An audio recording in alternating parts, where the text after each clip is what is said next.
Hello दोस्तों, कैसे हैं आप सभी। आशा करते हैं आप सभी स्वस्थ होंगे। आप सभी का बहुत बहुत स्वागत है हमारे यूट्यूब चैनल ट्रिकी हिंदी पर।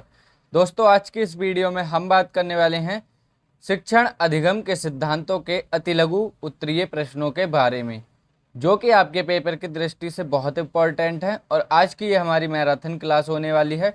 आपको शिक्षण अधिगम सिद्धांत की 2 मैराथन क्लासेस मिलेंगी, जिन क्लासेस में हम अतिलघु उत्तरीय प्रश्नों को करेंगे। तो आज की इस वीडियो को जरूर एंड तक वॉच करें और अपने सभी दोस्तों में शेयर कर दें।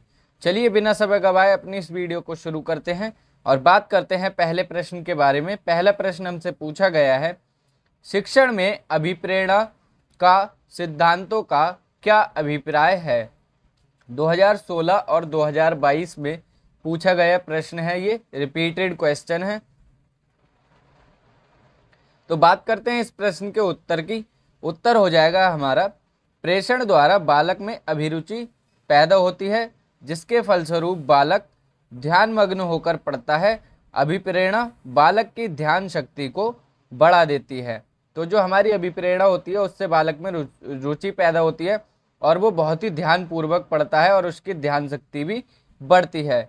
अब इसके बाद बात करते हैं दूसरे प्रश्न के बारे में। दूसरा प्रश्न हमसे पूछा गया है, संप्रेषण के प्रमुख घटक कौन कौन से हैं। 2015 और 2022 में यह प्रश्न आपसे पूछा गया है। तो बात करते हैं संप्रेषण के प्रमुख घटकों की। तो संप्रेषण के प्रमुख घटक होते हैं, पहला घटक होता है प्रेषक, दूसरा घटक होता है संदेश और तीसरा घटक होता है ग्राही। यानी कि संप्रेषण में प्रेषक यानी कि देने वाला, संदेश जो कि दिया जाता है, ग्राही जिसको दिया जाता है अर्थात ग्रहण करने वाला। इसके बाद बात करते हैं तीसरे प्रश्न के बारे में, प्रशिक्षण से क्या अभिप्राय है। 2022 में आपसे ये प्रश्न पूछा गया है, प्रशिक्षण से क्या अभिप्राय है। तो प्रशिक्षण का अर्थ है अपने आपको या किसी दूसरे को ऐसी शिक्षा देना या फिर कौशल विकसित करना जिससे किसी विशेष कार्य में प्रवीणता आ जाए। तो जब किसी चीज़ का प्रशिक्षण होता है तो वो किसी विशेष कार्य में प्रवीणता को दर्शाता है। प्रशिक्षण का अभिप्राय होता है कि मैं खुद को या फिर किसी दूसरे को ऐसी शिक्षा या फिर उसे कोई ऐसा कौशल बता दूं जो उसके एक विशेष कार्य में बहुत ज़्यादा लाभदायक है। जैसे आपके पेपर होने वाले हैं तो मैं आपको आपके सब्जेक्ट के प्रश्न उत्तर करा रहा हूं, तो ये आपके विशेष कार्य यानी कि एग्जाम्स में बहुत ज़्यादा काम आने वाले हैं। मैं आपको ऐसी शिक्षा दे रहा हूं। इसके बाद बात करते हैं चौथे प्रश्न के बारे में। चौथा प्रश्न है, बालक केंद्रित शिक्षण की कोई 2 विशेषताएं बताइए। तो बालक केंद्रित शिक्षण कौन सा होता है, 2022 में पूछा गया है ये प्रश्न भी। बालक केंद्रित शिक्षण यानी कि बालक को सेंटर में रखकर जो शिक्षा दी जाती है उसकी 2 विशेषताएं पूछी गई हैं। तो पहली विशेषता होती है मनोवैज्ञानिक शिक्षण, यानी कि यह शिक्षण पूर्ण रूप से मनोवैज्ञानिक होता है। और दूसरी विशेषता है बाल प्रधान शिक्षण। इस बालक की प्रमुख विशेषता बालक की प्रधानता होती है, मतलब कि जो भी शिक्षण दिया जाएगा बच्चे को, वो बच्चे को ध्यान में रख कर के दिया जाएगा कि बच्चे की रुचि कितनी है, बच्चे की उसको एक्सेप्ट करने की क्षमता कितनी है। तो बालक केंद्रित शिक्षण की 2 विशेषताएं ये होती हैं। अब बात करते हैं 5वें प्रश्न के बारे में, खेल पर आधारित 2 शिक्षण विधियों के नाम लिखिए। तो खेल पर आधारित 2 शिक्षण विधियां होती हैं हमारी, पहली विधि आ जाएगी खेल विधि और दूसरी आ जाएगी हमारी किंडरगार्टन विधि। खेल विधि हमारी दी थी कुक ने और किंडरगार्टन विधि दी थी फ्रॉवेल ने। 2022 में ये प्रश्न भी आपसे पूछा गया है, डेट नीचे मेंशन हो गई है, यहाँ पर 2022 लिख लीजिए। 2022 में आपसे ये प्रश्न पूछा गया है। अब बात करते हैं छठे प्रश्न की, पर्यटन विधि का प्रयोग किन विषयों पर शिक्षण हेतु लाभप्रद है। मतलब जो पर्यटन शिक्षण विधि होती है वो किस किस विषय के लिए बहुत अधिक लाभदायक होती है। तो बात करते हैं इस प्रश्न के उत्तर की। तो जो पर्यटन विधि होती है वो इतिहास, पर्यावरण अध्ययन और भूगोल और विज्ञान आदि विषयों में लाभप्रद है। जैसे आपको पर्यावरण की शिक्षा देनी है किसी को, तो आपको पेड़ पौधों के पास ले जाकर उन्हें बताना है कि ये हमारी प्राकृतिक चीज़ें हैं, पर्यावरण के अंतर्गत जो भी आता है। और इतिहास की शिक्षा देनी है, तो जैसे कोई ऐतिहासिक इमारत है वहाँ पर ले जाकर जब आप बच्चों को शिक्षा देते हैं तो वो आपकी बहुत ज़्यादा लाभदायक हो जाती है। इसके बाद बात करते हैं 7वें प्रश्न के बारे में, शिक्षण कौशल की एक परिभाषा दीजिए। तो शिक्षण कौशल की बहुत सारी परिभाषाएं मैंने आपको बता रखी हैं। तो एक परिभाषा आप दे सकते हैं कि एक शिक्षण कौशल को दूसरे शिक्षण कौशल से समायोजित या प्रयोग को समन्वयन कहते हैं। मतलब कि शिक्षण कौशल क्या होता है, एक कौशल से दूसरे कौशल को समायोजित करना शिक्षण कौशल कहलाता है। इसके बाद बात करते हैं 8वें प्रश्न के बारे में, और ये परिभाषा हमारी डंबिल के द्वारा है, ये भी आपको याद रखना है। 8वां प्रश्न है, श्यामपट्ट कौशल के किन्हीं दो घटकों के नाम लिखिए। तो दो घटक कोई से भी हो सकते हैं, मैं बहुत सारे घटकों के नाम लिखकर आप सभी को लाया हूँ। पहला, अक्षरों की स्पष्टता, यानी कि अक्षर स्पष्ट दिखने चाहिए। दो, अक्षरों के बीच समुचित स्थान हो, यानी कि चिपके हुए ना हो, उनके बीच प्रॉपर गैपिंग हो। शब्दों के बीच समुचित स्थान हो, मतलब कि आप कोई शब्द जैसे कमल लिख रहे हैं उसके बाद आज लिख रहे हैं, तो उनके बीच में गैप होना चाहिए जिससे बच्चों को आसानी से दिखाया जाए। और अक्षरों का आकार कक्षा के अंत में बैठे छात्रों के लिए उपयुक्त हो, मतलब कि आपको ब्लैक बोर्ड पे इतना बड़ा लिखना है कि जो सबसे पीछे बच्चा बैठा है उसको भी स्पष्ट रूप से दिखाई दे। तो श्यामपट्ट कौशल की यही विशेषताएं हो जाएंगे या घटक हो जाएंगे कि अक्षर स्पष्ट हो, सब अक्षरों के बीच समुचित स्थान हो और शब्दों के बीच भी स्थान होना चाहिए, और जो सबसे लास्ट में क्लास में बैठा है उसे भी अच्छे से दिखाई देना चाहिए। अब बात करते हैं 90 प्रश्न के बारे में। स्पष्टीकरण युक्ति से आप क्या समझते हैं? तो स्पष्टीकरण युक्ति से आप क्या समझते हैं, 2022 में पूछा गया प्रश्न। स्पष्टीकरण भी एक प्रकार का वर्णन होता है। स्पष्टीकरण के द्वारा शिक्षार्थियों के या शिक्षक के विचार स्पष्ट होते हैं। यह एक कला है और यह कला विचारों को स्पष्ट करती है। स्पष्टीकरण का जो उद्देश्य होता है वो एक प्रकार से स्पष्ट करना है कि बालक उस ज्ञान को आसानी से ग्रहण कर ले जिस विषय के बारे में छात्र बहुत कम जानते हैं। तो स्पष्टीकरण के द्वारा हम ये बच्चों तक अपने विचार पहुंचाते हैं कि बच्चे उस चीज़ को बहुत आसानी से जान लें जिसके बारे में उन्हें बहुत कम नॉलेज है। अब बात करते हैं 10वें प्रश्न के बारे में। पुनर्बलन कितने प्रकार का होता है? और इससे ही रिलेटेड दूसरा प्रश्न आपसे पूछा जा सकता है कि पुनर्बलन के प्रकारों का उल्लेख कीजिए। 2022 में आपसे प्रश्न पूछा गया था पुनर्बलन के कितने प्रकार होते हैं, और 2015 में आपसे पूछा गया पुनर्बलन के प्रकारों का उल्लेख कीजिए। तो दो तरह से आपसे एक प्रश्न पूछा जा सकता है। तो पुनर्बलन के प्रकार होते हैं हमारे धनात्मक या सकारात्मक, ऋणात्मक या नकारात्मक प्रकार, और इनके भी दो प्रकार हो सकते हैं, शाब्दिक पुनर्बलन और अशाब्दिक पुनर्बलन।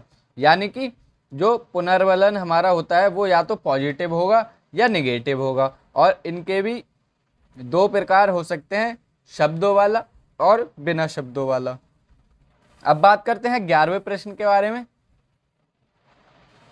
सूक्ष्म शिक्षण को परिभाषित कीजिए। 2015 और 2022 में पूछा गया है। तो एलन के अनुसार सूक्ष्म शिक्षण से तात्पर्य शिक्षण प्रक्रिया के उस सरलीकृत लघु रूप से है जिसे थोड़े छात्रों वाली कक्षा के सामने अल्प समय में संपन्न किया जा सकता है। तो सूक्ष्म शिक्षण जो हमारा होता है वो छोटी क्लास के लिए होता है और छोटे समय के लिए होता है, वही हमारा सूक्ष्म शिक्षण कहलाता है। अब बात करते हैं 12वें प्रश्न के बारे में। विज्ञान शिक्षण में सर्वाधिक उपयोगी विधि कौन सी है? या फिर दूसरा प्रश्न आपसे इसी से रिलेटेड पूछा जा सकता है कि प्रयोग प्रदर्शन विधि सर्वाधिक किस विषय में उपयोगी है? तो या तो आपको विज्ञान शिक्षण विधि दिख जाए या प्रयोग प्रदर्शन विधि दिख जाए, दोनों ही आपके विज्ञान के शिक्षण की बात करती हैं। तो इस प्रश्न का उत्तर होगा विज्ञान शिक्षण में प्रयोग प्रदर्शन एवं अनुसंधान विधि सर्वाधिक उपयोगी होती है, क्योंकि इसके द्वारा बालक करके सीखता है। तो हमारी प्रयोग प्रदर्शन विधि कौन सी हो गई? हमारी प्रयोग प्रदर्शन विधि हो गई करके सीखने वाली, यानी कि विज्ञान शिक्षण विधि में बच्चा खुद करके सीखता है। अब बात करते हैं 13वें प्रश्न के बारे में। शिक्षण के किन्हीं दो सूत्रों के नाम लिखिए। 2018 और 2022 में पूछा गया प्रश्न है। तो शिक्षण के इतने सारे सूत्रों के नाम मैं आपको बहुविकल्पीय के माध्यम से करा चुका हूं। तो दो शिक्षण सूत्र हमें लिखने हैं। तो पहला हो जाएगा सरल से जटिल की ओर, दूसरा हो जाएगा ज्ञात से अज्ञात की ओर। अब बात करते हैं 14वें प्रश्न के बारे में। 14वां प्रश्न हमसे पूछा गया है अपेक्षित अधिगम स्तर से आप क्या समझते हैं? 2019 में इस प्रकार से प्रश्न पूछा गया। 2022 में पूछा गया अपेक्षित अधिगम का शाब्दिक अर्थ बताइए, और 2015 में आपसे इसी से रिलेटेड प्रश्न पूछा गया अपेक्षित अधिगम स्तर की संकल्पना क्या होगी। तो 2019 में अपेक्षित अधिगम, 2022 में अपेक्षित अधिगम और 2015 में भी आपसे अपेक्षित अधिगम पूछा गया है। तो इस प्रश्न के उत्तर की बात करें, इस शब्द की संरचना में 3 शब्द होते हैं। पहला होता है अपेक्षित, दूसरा होता है अधिगम और तीसरा होता है स्तर। अब बात करते हैं इनके अर्थ की। तो अपेक्षित का अर्थ होता है ज्ञात करना, और अधिगम का अर्थ होता है सीखना, और स्तर का अर्थ होता है उपलब्धियों के स्तर से लगाया जाता है। यानी कि जो बच्चा सीख रहा है उसके स्तरों का ज्ञात करना अपेक्षित अधिगम कहलाता है। अब बात करते हैं 15वें प्रश्न के बारे में। संप्रेषण की एक परिभाषा दीजिए। और ये कितनी बार प्रश्न आपसे पूछा गया? 2015 में, 16 में, 17 में और 2022 में। लगातार रिपीटेड क्वेश्चन है ये। संप्रेषण की परिभाषा दीजिए। तो संप्रेषण की परिभाषा होती है हमारी, संप्रेषण दो व्यक्तियों के मध्य में बातचीत करने का माध्यम है। यानी कि दो व्यक्तियों के मध्य जब बातचीत होती है तो वो एक दूसरे के भावों को, विचारों को और अन्य तथ्यों को आपस में समझ सकते हैं, कहते हैं, वही हमारा संप्रेषण कहलाता है। तो परिभाषा है दो व्यक्तियों के मध्य भावों, विचारों तथा अन्य तथ्यों का आदान प्रदान संप्रेषण कहलाता है। अब बात करते हैं 16वें प्रश्न के बारे में। शिक्षण को परिभाषित कीजिए। तो शिक्षण की परिभाषा आप लिख सकते हैं, शिक्षण पुनर्वलन की आकस्मिकताओं का क्रम है। BF स्किनर ने ये परिभाषा दी थी। अब बात करते हैं 17वें प्रश्न के बारे में। 17वां प्रश्न आपसे पूछा गया है बहुस्तरीय कक्षा शिक्षण का अर्थ स्पष्ट कीजिए।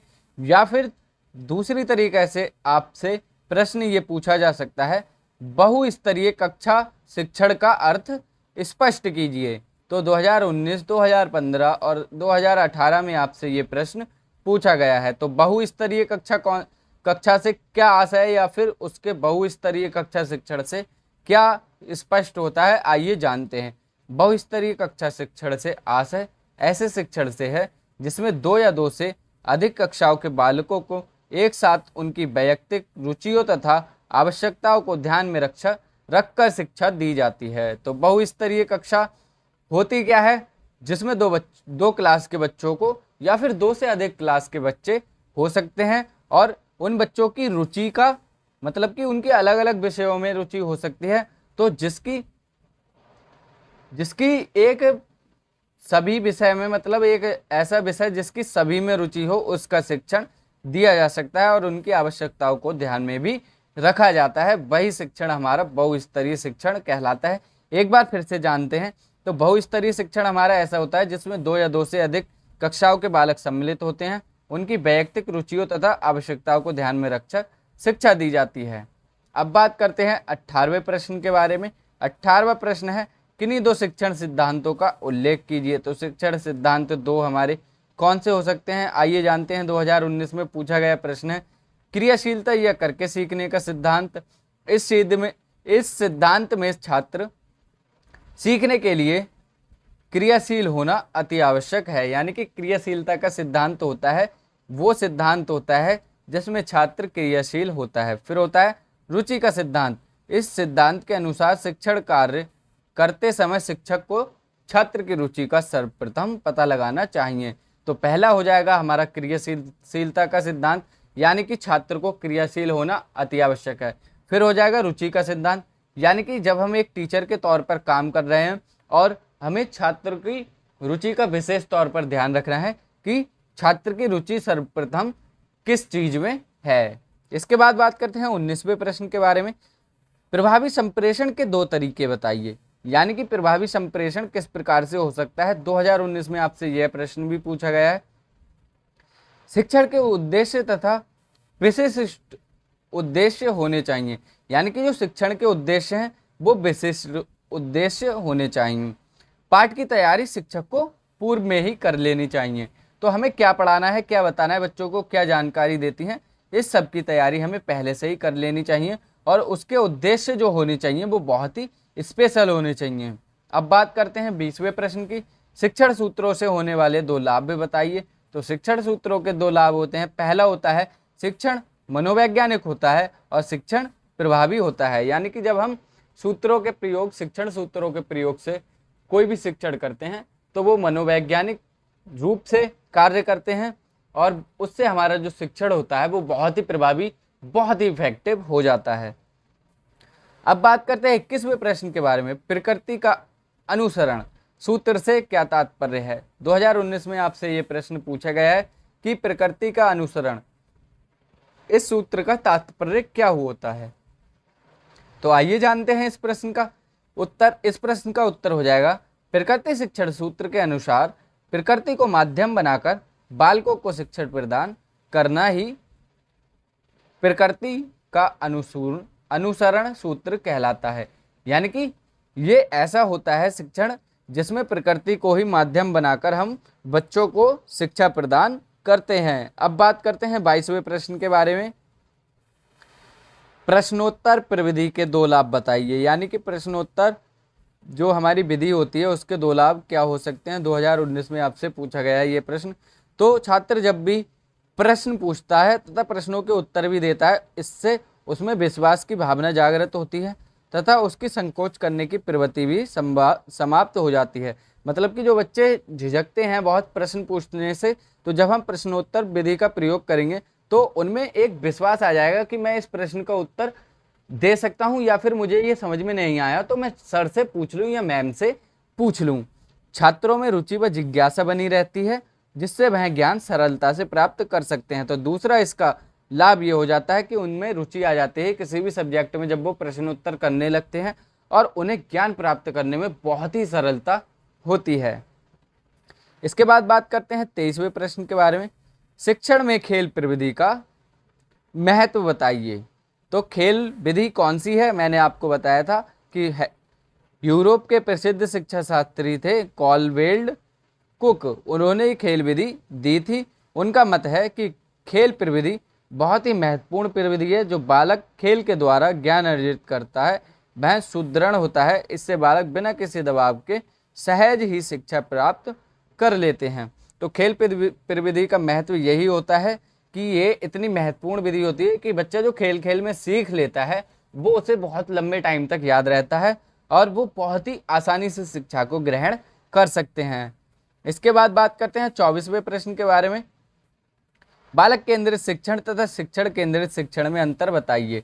बहुत ही इंपॉर्टेंट प्रश्न 2019 में पूछा गया है। तो बालक केंद्रित शिक्षण में बालक केंद्र होता है और शिक्षण केंद्रित शिक्षण में शिक्षक केंद्र होता है। तो यही इसमें सबसे बड़ा अंतर हो जाएगा कि जो भी शिक्षा दी जाती है बालक केंद्रित में वो बालक को आधार मानकर दी जाती है और शिक्षक केंद्रित में जो भी शिक्षा दी जाती है वो शिक्षक को आधार मानकर दी जाती है।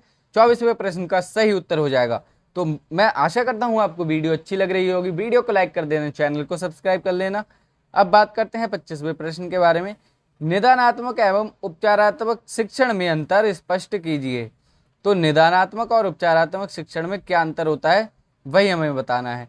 निदानात्मक शिक्षण में छात्रों की समस्याओं का निदान किया जाता है। छात्र की असफलता की जानकारी प्राप्त करना निदान कहलाता है। जब छात्र की असफलता को जांच करते हैं और उसका निवारण करते हैं तो उसे उपचारात्मक शिक्षण कहते हैं। तो निदानात्मक शिक्षण हमारा क्या होता है, इसमें हम छात्र की असफलता की जानकारी लेते हैं और जब उसकी असफलता की जांच कर लेते हैं फिर हम जब उसका उपचार करते हैं वही हमारा उपचारात्मक शिक्षण कहलाता है। जैसे कि मान लीजिए कोई बच्चा मैथ्स में कमज़ोर है, अब हमने पता लगाया कि वो मैथ्स में बहुत कमज़ोर है, उसे जोड़ के सवाल में बहुत ज़्यादा दिक्कत आ रही है।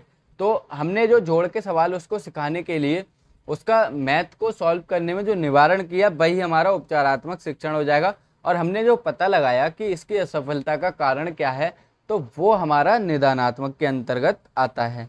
इसके बाद बात करेंगे 26वें प्रश्न के बारे में, एक अच्छी प्रस्तावना के 2 गुण लिखिए। 2019 में आपसे पूछा गया है प्रश्न। तो पहला गुण हो जाएगा प्रकरण को छात्र के पूर्व ज्ञान से जोड़ना, यानी कि बच्चे जो पहले से सीख कर आए हैं वो भी प्रस्तावना के अंतर्गत होना चाहिए। और प्रकरण को छात्र द्वारा ही निकलवाना, यानी कि छात्र स्वयं करके सीखे, ऐसी हमारी प्रस्तावना अच्छी कहलाती है। अब बात करते हैं 27वें प्रश्न के बारे में। काठिन्य निवारण किस विषय की पाठ्य योजना का घटक है, यह क्यों किया जाता है? 2019 में आपसे ये प्रश्न पूछा गया है। तो काठिन्य निवारण हमारा साहित्य की पाठ्य योजना का घटक है। यह छात्रों की बोधगम्यता को बताने के लिए किया जाता है। तो जो हमारा काठिन्य निवारण है वह साहित्य की पाठ्य योजना का घटक होता है और छात्रों की बोधगम्यता को बताने के लिए प्रयोग किया जाता है।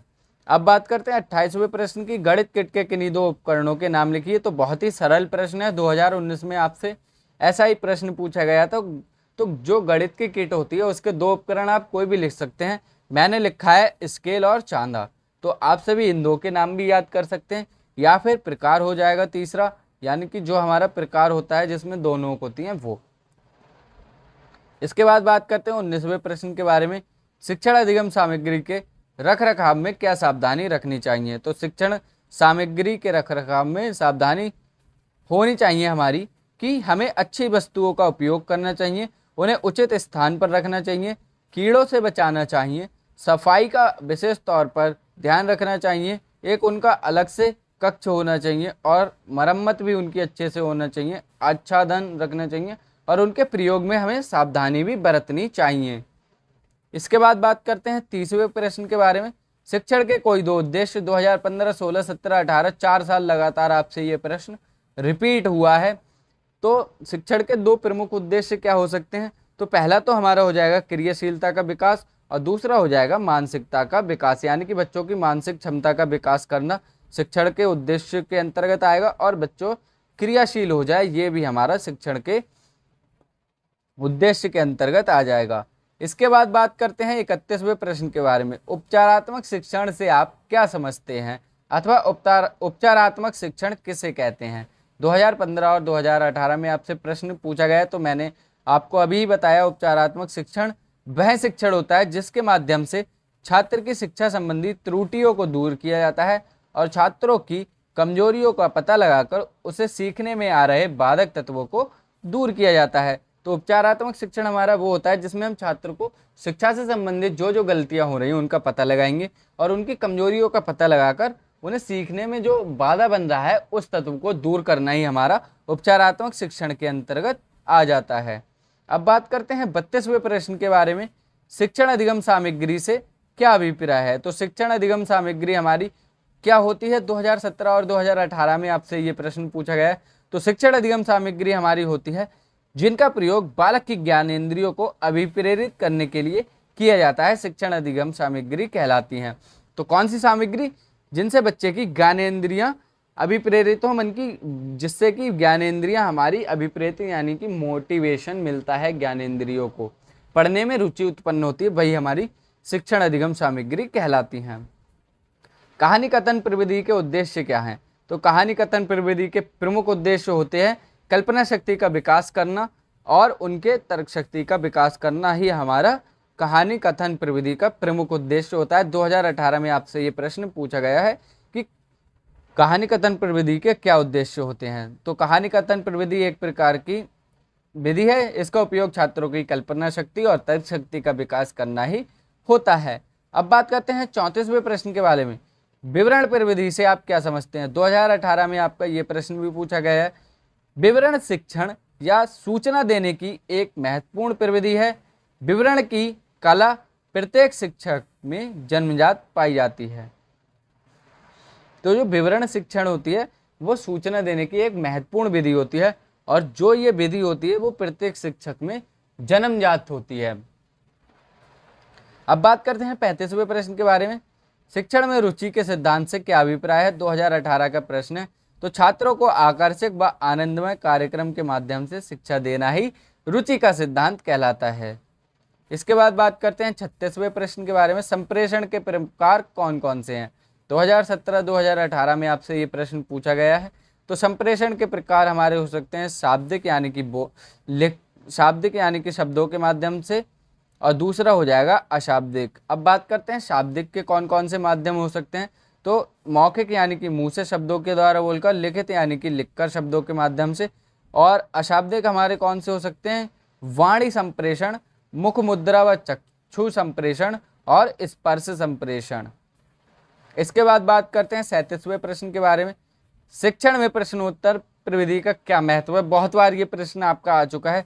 तो प्रश्नोत्तर प्रविधि के प्रयोग से ज्ञान प्राप्त करने के लिए जो छात्र होता है वो सक्रिय हो जाता है और उनके विचार तथा चिंतन करने की शक्ति बढ़ जाती है। इससे बच्चा खुद करके सीखता है तो उसके चिंतन करने की शक्ति भी बढ़ जाती है और उसमें नए नए विचार भी आते हैं। अब बात करते हैं 38वें प्रश्न के बारे में। गतिविधि आधारित शिक्षण की दो उपयोगिताएं लिखिए। तो गतिविधि आधारित शिक्षण की दो उपयोगिताएं कौन कौन सी हो जाएंगी? पहली हो जाएगी हमारा शिक्षण रोचक हो जाता है, मतलब कि जब बच्चे खुद ही एक्टिविटी करते हैं तो उससे बहुत ही अच्छा शिक्षण हो जाता है और छात्रों में उत्सुकता उत्पन्न हो जाती है, मतलब कि उनमें एक एक्साइटमेंट आ जाता है, वो बहुत उत्सुक हो जाते हैं जब खुद करके सीखते हैं। यही हमारे दो उपयोग हो जाएंगे। 39वें प्रश्न की बात करें, पूर्ण से अंश की ओर शिक्षण सूत्र का क्या अभिप्राय है? 2018 में पूछा गया प्रश्न है। इस शिक्षण में बालक को पहले पूर्ण वस्तु का ज्ञान कराया जाता है और फिर उसके बाद एक एक अंश का विश्लेषण किया जाता है। तो जैसा कि नाम से ही स्पष्ट है, पूर्ण से अंश की ओर पहले हम पूरी वस्तु का ज्ञान दे देंगे, फिर उसको छोटे छोटे पार्ट्स में उसका पूरा विश्लेषण कर कर हम जानकारी देते हैं। अब बात करते हैं 40वें प्रश्न के बारे में। प्रश्नों की दो विशेषताएं लिखिए। तो प्रश्नों की दो विशेषताएं कौन कौन सी हो सकती हैं? पहला, प्रश्न सरल और स्पष्ट हों, यानी कि प्रश्न ऐसे नहीं होने चाहिए बहुत लंबे चौड़े, बहुत ज़्यादा डीपली प्रश्न आ गया। बिल्कुल सरल होने चाहिए और आप जो पूछना चाह रहे हैं वो प्रश्न से साफ स्पष्ट होना चाहिए। प्रश्न प्रेरणा उत्पन्न करने वाले होने चाहिए। अब बात करते हैं 41वें प्रश्न के बारे में। पुनर्बलन कौशल का क्या उद्देश्य है? 2018 में पूछा गया प्रश्न है। तो पुनर्बलन कौशल आनंदवादी सिद्धांत पर आधारित है और अनुक्रिया की संख्या में वृद्धि करना इसका उद्देश्य है। तो इसका उद्देश्य आपको पता लग चुका है कि अनुक्रिया में वृद्धि करना ही हमारा पुनर्बलन का उद्देश्य होता है। अनुक्रिया की वृद्धि करना ही हमारा पुनर्बलन का प्रमुख उद्देश्य हो जाएगा। इसका प्रयोग शिक्षक को पारंगत होना चाहिए। यह छात्र की अभिप्रेरणा और क्रियाशीलता को बढ़ा देता है, यानी कि बच्चों में मोटिवेशन और एक्टिविटी को बढ़ा देता है। अब बात करते हैं 42वें प्रश्न के बारे में। शिक्षण में क्रियाशीलता के सिद्धांत की उपयोगिता क्या है? तो शिक्षण में क्रियाशीलता के सिद्धांत द्वारा छात्रों में पढ़ने की रुचि जागृत की जाती है। क्रियाशीलता के माध्यम से छात्रों की पढ़ने में रुचि जागृत हो जाती है। यही क्रियाशीलता के सिद्धांत की उपयोगिता हो जाएगी। 43वें प्रश्न की बात करें तो है हमारा व्याख्यान देते समय क्या सावधानी रखनी चाहिए? तो व्याख्यान देते समय हमें उदाहरण एवं दृष्टांत का प्रयोग करना चाहिए, मतलब कि एग्जाम्पल के माध्यम से हमें व्याख्या करनी चाहिए और वाक्यों में क्रमबद्धता रखनी चाहिए। एक वाक्य दूसरे से रिलेटेड होना चाहिए, जो भी हम बात कह रहे हैं वाक्यों का प्रयोग कर रहे हैं। अब बात करते हैं 45वें प्रश्न के बारे में। शिक्षण में प्रेरणा के सिद्धांत का क्या अभिप्राय है? तो प्रेरणा के माध्यम से छात्रों में सीखने के लिए रुचि उत्पन्न की जाती है। जब छात्र शिक्षण में रुचि नहीं लेता है या उसे कोई भी नहीं सिखा सकता तो बच्चों को अभिप्रेरित करने के लिए उसकी जन्मजात रुचियों की मदद लेना आवश्यक है। रुचि उत्पन्न होने पर उसकी ज्ञान ग्रहण करने की शक्ति बढ़ जाती है।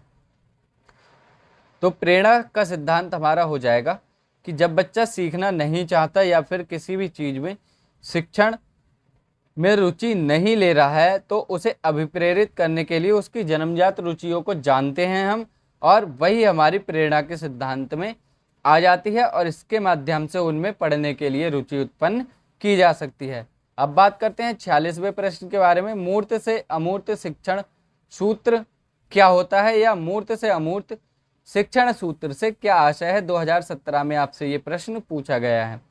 तो मूर्त से अमूर्त शिक्षण होता है हमारा सर्वप्रथम बच्चों को मूर्त यानी कि जो वस्तुएं वो जानता है या जो वस्तुएं दिखाई देती हैं उसे उनकी जानकारी देना, और अमूर्त का तात्पर्य होता है जिनको वो नहीं जानता या जो दिखाई नहीं देती उस चीज़ का शिक्षण ही हमारा मूर्त से अमूर्त कहलाता है।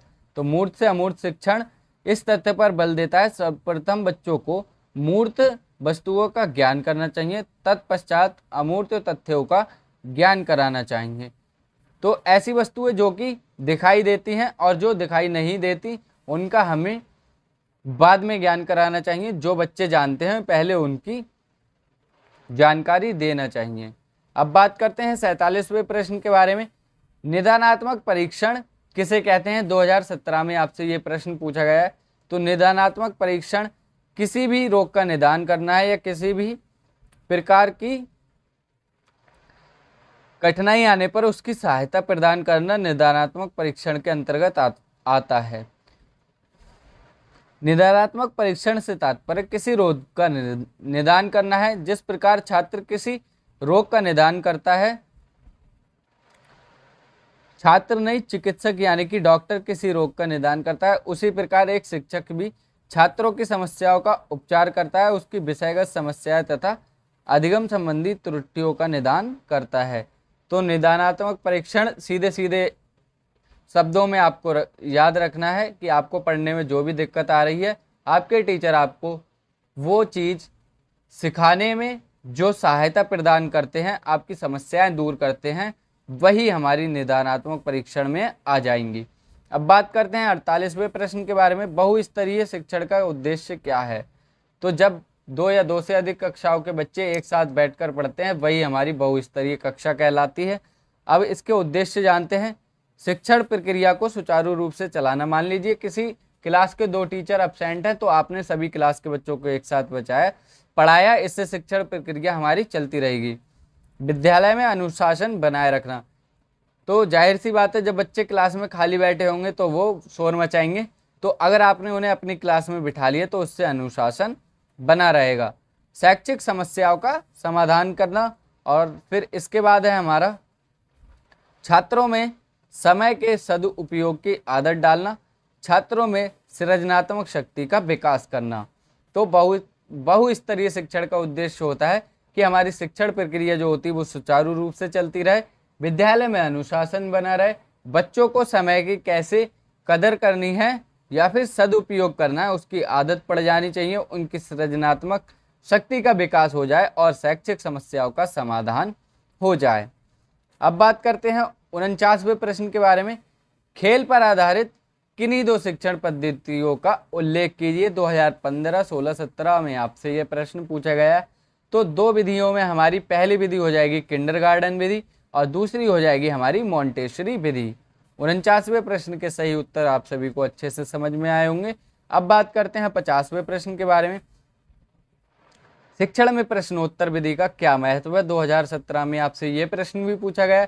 तो प्रश्नोत्तर विधि का महत्व पहला हो जाएगा शिक्षण के मूल्यांकन हेतु, नवीन ज्ञान के संबंधीकरण हेतु, जिज्ञासा हेतु, पाठ के विस्तार हेतु, रुचि एवं एकाग्रता बनाए रखने हेतु। तो प्रश्नोत्तर विधि हमारी शिक्षण के मूल्यांकन में बहुत ज़्यादा लाभदायक होती है, जिज्ञासा के लिए लाभदायक होती है, नया जो ज्ञान होता है उसमें संबंध स्थापित करने के लिए ज़्यादा जानी जाती है, रुचि और एकाग्रता को बनाए रखती है। यही हमारी प्रश्नोत्तर विधि के महत्व हो जाएंगे। बच्चा खुद कर सीखेगा तो उसमें रुचि जागृत हो जाएगी। अब बात करते हैं 51वें प्रश्न के बारे में, जो कि है हमारी आज की वीडियो का अंतिम प्रश्न। मनोविज्ञान और निर्देशन विभाग कहाँ पर है? तो मनोविज्ञान और निर्देशन विभाग हमारा प्रयागराज, जिसका कि पुराना नाम इलाहाबाद है, यहाँ पर स्थित है। इलाहाबाद में मनोविज्ञान और निर्देशन विभाग स्थित होता है। तो ये थे आज की वीडियो के हमारे 51 प्रश्न। आशा करता हूँ आपको सभी प्रश्न बहुत अच्छे से समझ में आए होंगे। अच्छे से प्रश्न समझ में आए तो वीडियो को लाइक कर देना, चैनल को सब्सक्राइब कर लेना, अपने सभी दोस्तों में शेयर कर देना। और इसकी दूसरी क्लास आपको बहुत ही जल्द चैनल पर मिल जाएगी, तो चैनल को सब्सक्राइब करके नोटिफिकेशन बेल को ऑन कर लेना, जिससे आपकी कोई भी क्लास न छूट पाए। और मैराथन क्लास आपकी मिलनी शुरू हो गई हैं, तो अपने सभी दोस्तों में वीडियो को शेयर कर देना। Thank you for watching the video. मिलेंगे अगली वीडियो में बहुत ही जल्द। तब तक के लिए पढ़ते रहिए। जय हिंद दोस्तों, वंदे मातरम, स्वस्थ रहिए, धन्यवाद।